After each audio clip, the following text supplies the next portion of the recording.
All right, so in no way am I a specialist in the coronavirus or any of the illnesses that are getting out there. I'll chuck a link down below in the description of where I did get all of my information so that you guys can refer back to those government pages or PubMed studies. I will show throughout the video where a lot of my studies are from, but most of it is just from my personal opinion and sort of the way these things have helped me. If you've got any concerns about any of this, go to those links and they'll definitely have the answers that I may not cover in the video. So, this is the first day of quarantine. Back home from our holiday, which got ruined and cancelled by this coronavirus. So, what better way to start our first quarantine day than to discuss exactly what this coronavirus is.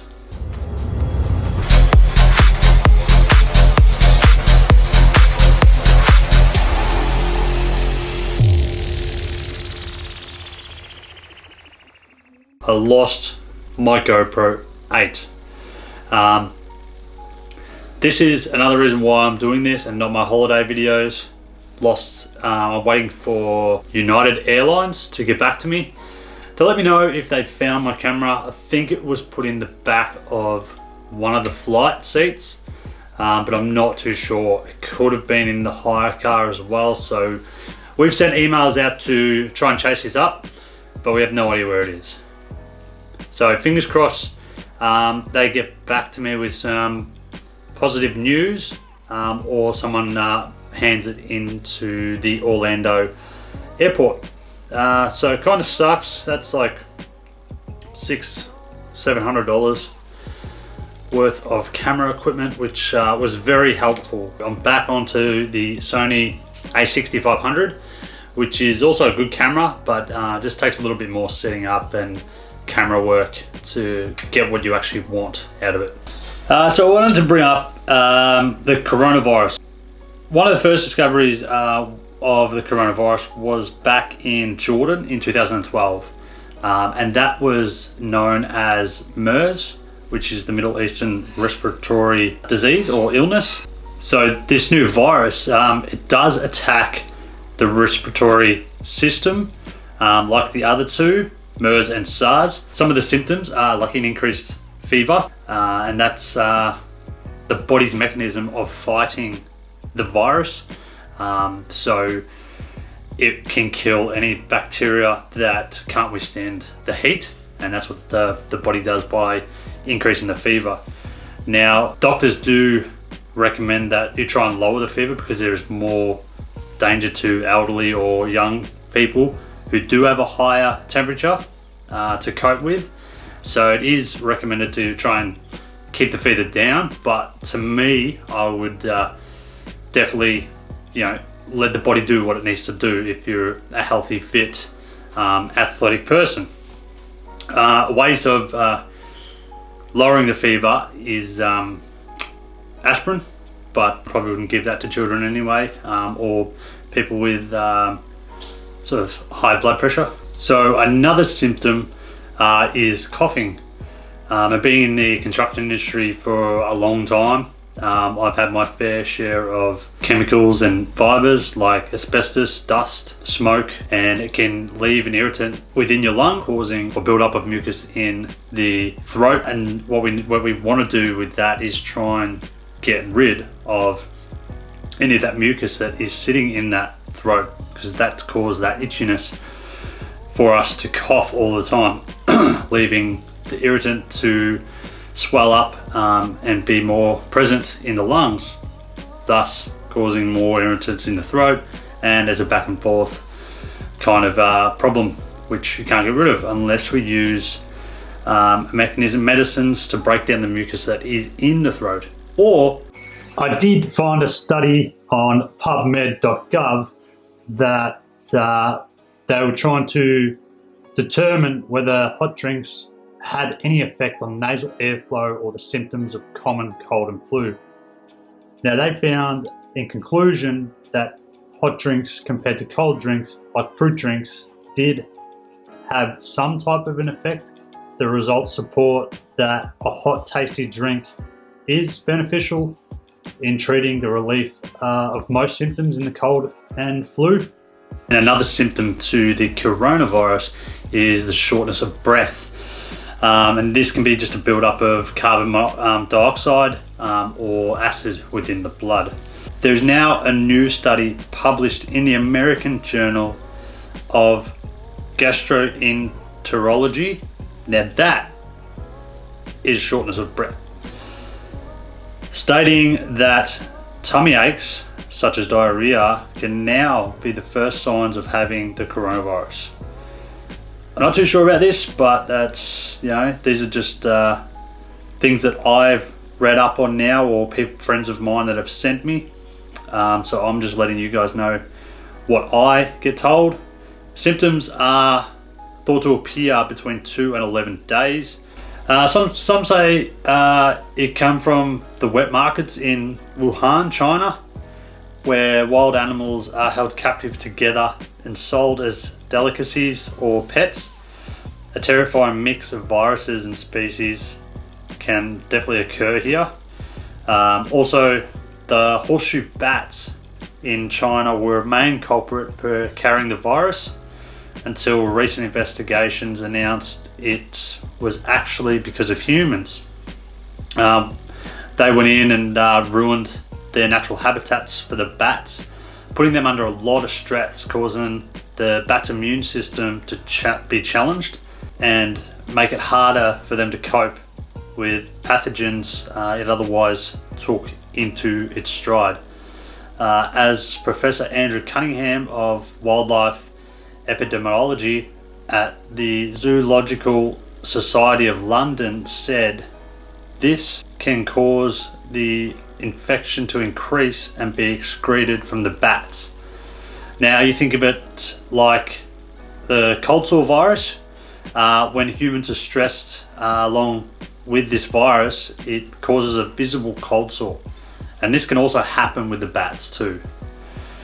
So that's sort of one verdict that does make a lot of sense to me, and because bats can travel longer distance faster and there are a lot more of them, it makes a lot of sense that this virus could have spread very, very quickly.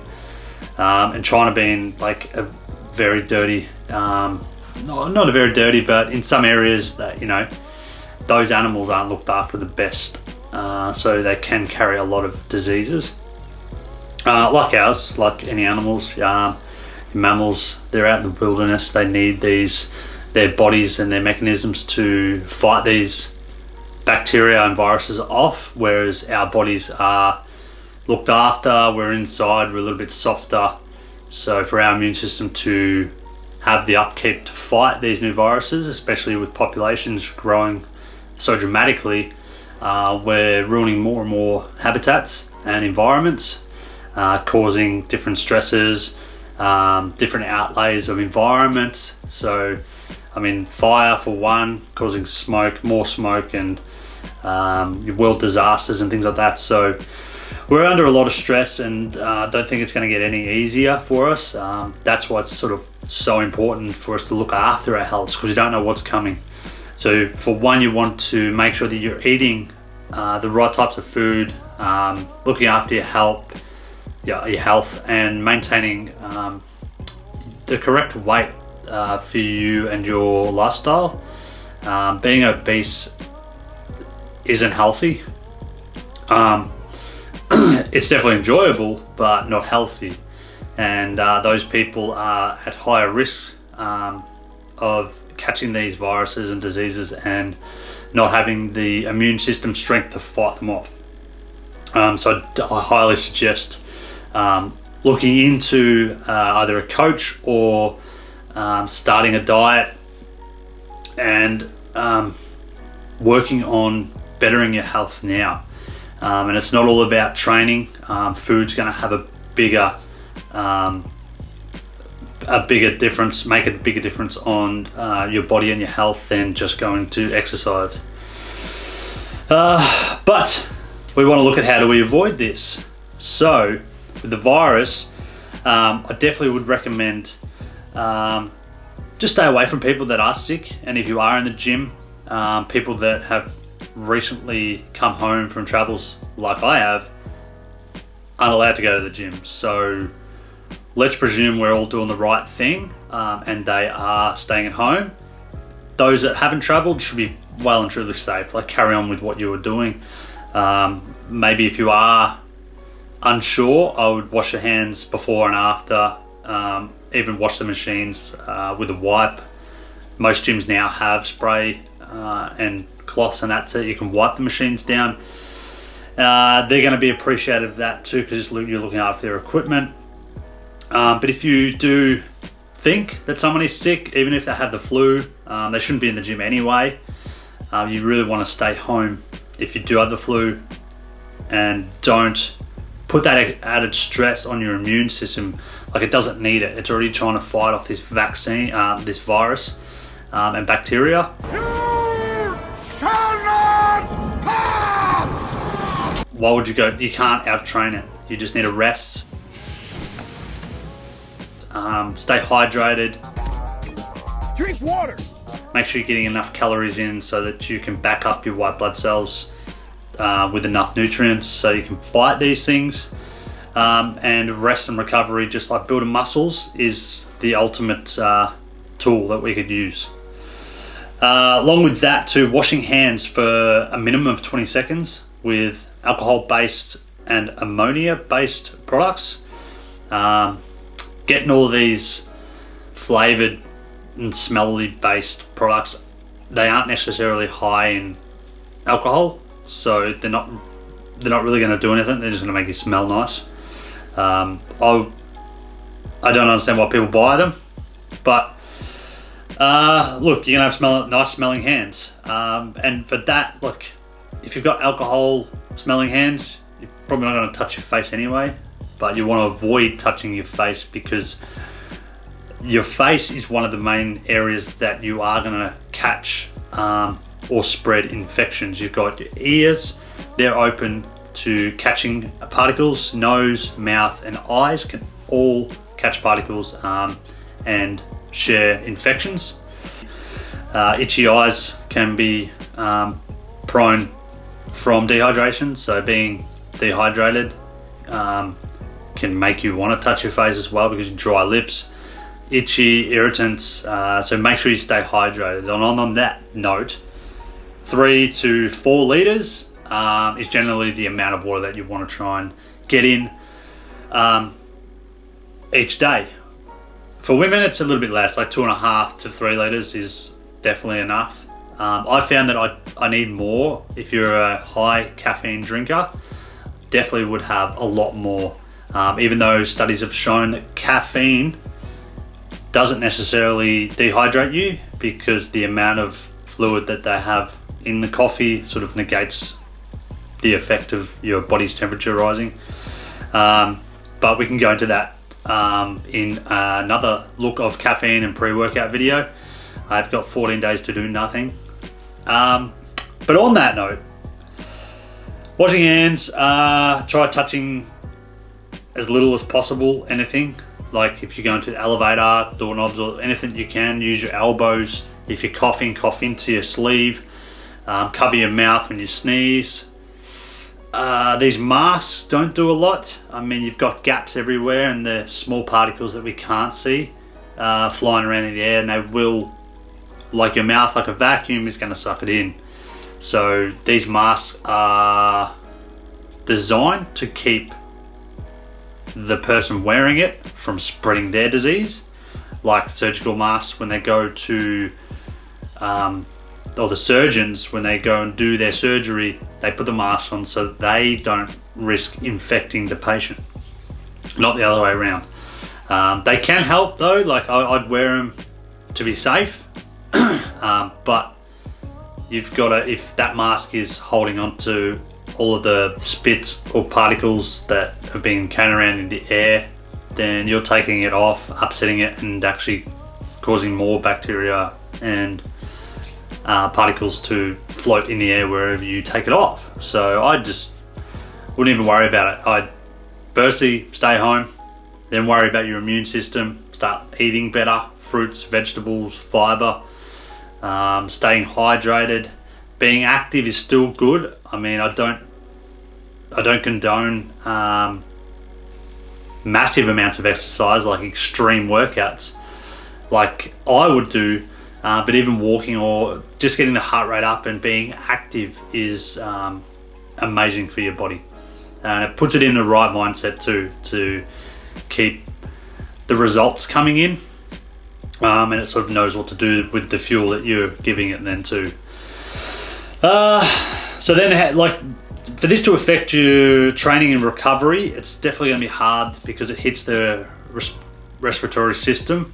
You just want to focus on the fever, like I said, bed rest, staying hydrated will cool you down from the inside out, and ibuprofen hasn't been shown to really affect any of these. Before bed, maybe you can control your fever by taking aspirin, ibuprofen, or paracetamol. All these cold and flu tablets that do have sleeping aid in them can definitely give you a good night's rest, because sleep is like building muscles. It's going to be your number one capitalizing effect or tool on fighting this immune system. So rest and sleep as much as you can, and just relax until it's gone. You're not going to lose any muscle mass from this, only if you don't eat. You will lose strength, but that's normal. Okay, but you can get that back just as quick. Fall back into your routine. Don't jump back to the weights that you were doing 2, 3, 4 weeks ago, because you won't have the same strength, and it's just going to break your ego. So what I would do is I would start it like a new routine. Jump back into your workout like you're at the start again, and work your way up from like 60, 50%. I mean, your immune system from the inside has just been bashed. And if you haven't taken the right protocols to recover and look after your health, you're not gonna have the best start back into your workout. So I'll definitely take it a bit softer than what you think, because that one workout, if you go too hard, may affect the coming weeks where you can't train, because you've just upset your immune system again and you need even more bed rest. So you're better off slowly climbing the ladder instead of trying to jump 4 or 5 different rails and breaking them and then coming all the way back down to the bottom. But there are no vaccines, which I found, to protect people against this virus. There was talk about one in a couple of different countries like New Zealand and Canada, but that's all just false. Antibiotics don't help, as they do not work against viruses, only bacteria. And if you do have the coronavirus, then or you have the symptoms like the coronavirus, it wouldn't hurt to ring the GP first and see what they recommend to do, because you can't just walk in there. I wouldn't recommend walking in there with the chance of you having the coronavirus, and we'll see what happens after 14 days, and hopefully it sort of all goes away after that. It's basically only your respiratory system. So if you're struggling to breathe and you got a fever, I wouldn't train. But if you feel like you're fine, get back into the gym and lift and go about your day as normal. But leave questions below or message me if you've got any other queries about the virus. And it's been a crap run for us so far, because this virus has upset our holiday, which I was going to show you guys how to keep your physique and maintain it while you travel. This year sometime we might be able to fly back and check out America in better conditions, and I'll be able to get back out to the gym before then, get in better condition, and keep that condition through my travels, and show you guys, if I get my GoPro back, show you guys how to travel, like eat, maintain your physique. I wasn't training over there, we didn't have time to go to the gym. I think our hotel had a couple of weights, but I didn't get to go. So it's basically going to be a trip without training, solely on calorie counting, macro counting, using MyFitnessPal to maintain the current physique that we have. And we may even look at counting steps. But that's probably further down the year. Now, it's just quarantine. I hope you guys enjoyed this video. Subscribe and give it a like, and then I can focus on creating more of these videos for you guys, and also support the Natural Army.